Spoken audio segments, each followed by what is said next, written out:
Hello everyone, today I'd like to introduce a smart switchgear independently developed by Huntsman, the CG4000V smart switchgear. Its main components, especially the intelligent parts, include an electric racking truck and an electric isolating switch. As for its intelligent features, the real-time monitoring section covers mechanical characteristics.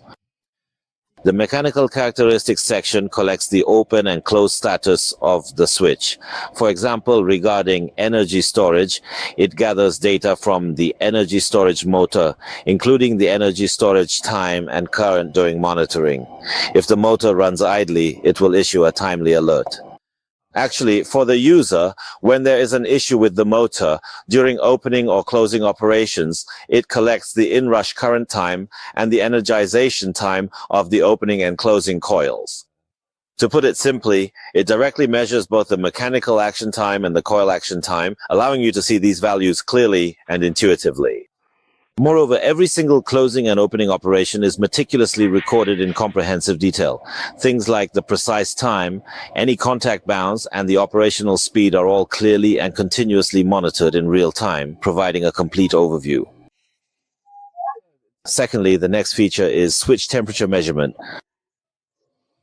Temperature measurement is currently a fairly common technology.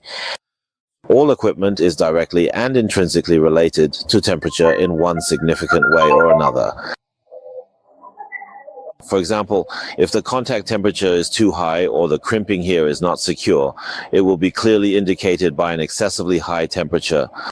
Our model uses a wireless and passive temperature measurement method, specifically the FID wireless passive temperature measurement system. Its temperature measurement tags can be directly attached to the primary bus bar, copper bar, tulip contact, or contact wall. Then its data is transmitted wirelessly to its acquisition gateway, which then sends the data to the integrated controller. The controller analyzes the data and displays it on a user-friendly interface. Now, what everyone can see first is, for example, the upper contact temperature. Right now, it shows the real-time temperature, which means that our switchgear is not in operation at the moment, so everything is normal.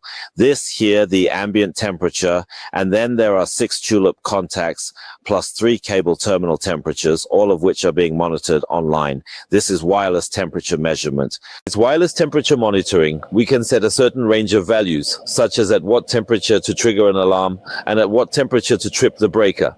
It sends out a signal, and the protection system executes the breaker tripping command. When it sends out an alarm command, for example, it can notify the back end, trigger a buzzer, or activate an accident sound alarm. This is what this part does. In this area, we also have a rather special feature, online monitoring of lightning arresters. As for the lightning arrestor, generally speaking, what we monitor is the leakage current of the arrestor. As long as it is a high voltage component, there will always be some leakage current. We simulate the lightning arrestor, for example, by setting a threshold for the peak value of its leakage current. For zinc oxide arresters, they are made up of 5 groups of zinc oxide components.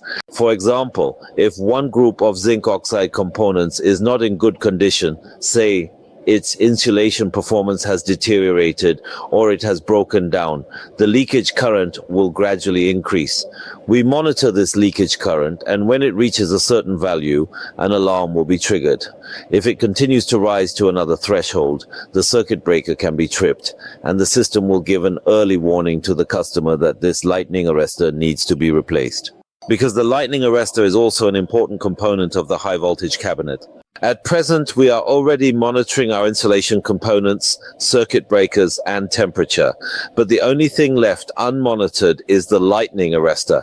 This is an online lightning arrestor monitoring system that we have independently developed.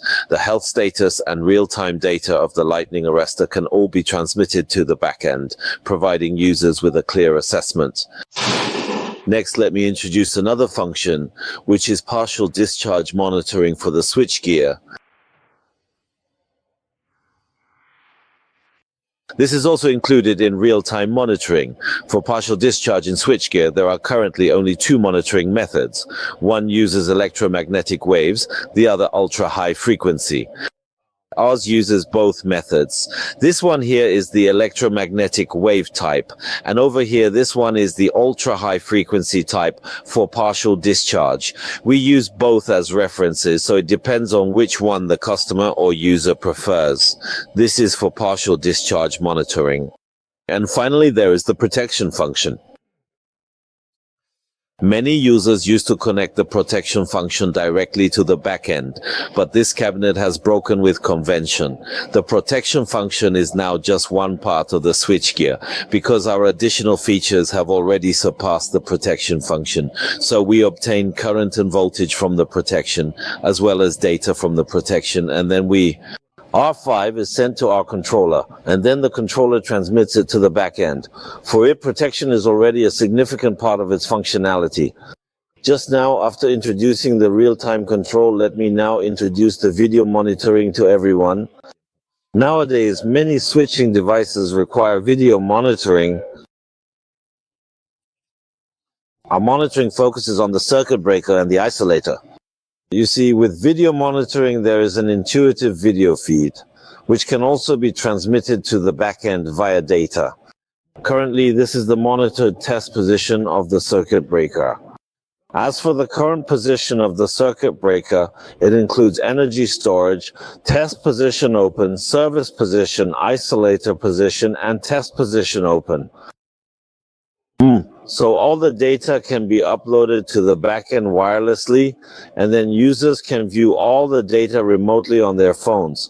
Now we will perform a remote operation of the circuit breaker. We are now focusing on the service position command and specifically the move-in command. Let's begin by attempting the move-in command first. Subsequently, the command is transmitted wirelessly to the device, accompanied by the distinct sound of its operation. As you can clearly observe, the system has already taken action and successfully synchronized its status, confirming that the command was issued with complete correctness and precision, again indicated by the sound of its operation. Following this, our next step is to dispatch the open command, which will result in the circuit breaker being placed into its fully open position. Now we will proceed to issue the closing command for the circuit breaker. You are responsible for sending the closing command for the circuit breaker, which will be accompanied by the sound of its operation. The circuit breaker is currently in the process of executing this command and has now transitioned into its fully closed state, confirming the successful completion of the operation. Let's operate it again from closed to open. Just now, we remotely closed the circuit breaker. Now, let's remotely open the circuit breaker. Sound of operation. Okay? The circuit breaker is now open. Alright, with the electrical circuit breaker in the fully open position, let's carefully switch it from its current working position to the designated test position. Circuit breaker, please proceed to issue the withdraw command, sound of operation. Okay, the position indicator light has now completely turned off, confirming the successful operation.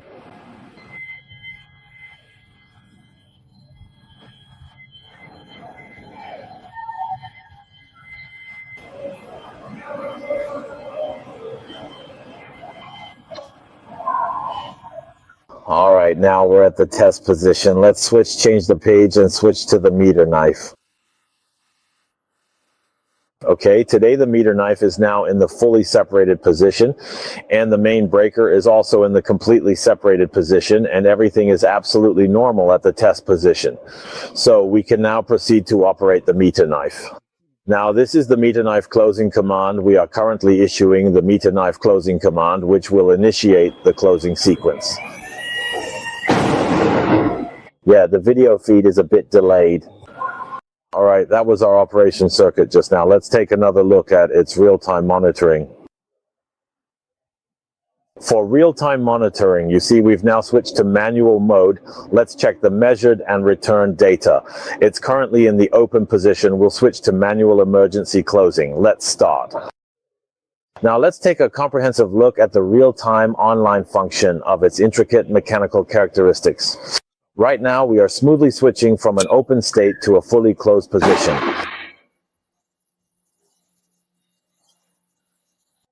The signal has already come through and the status has switched.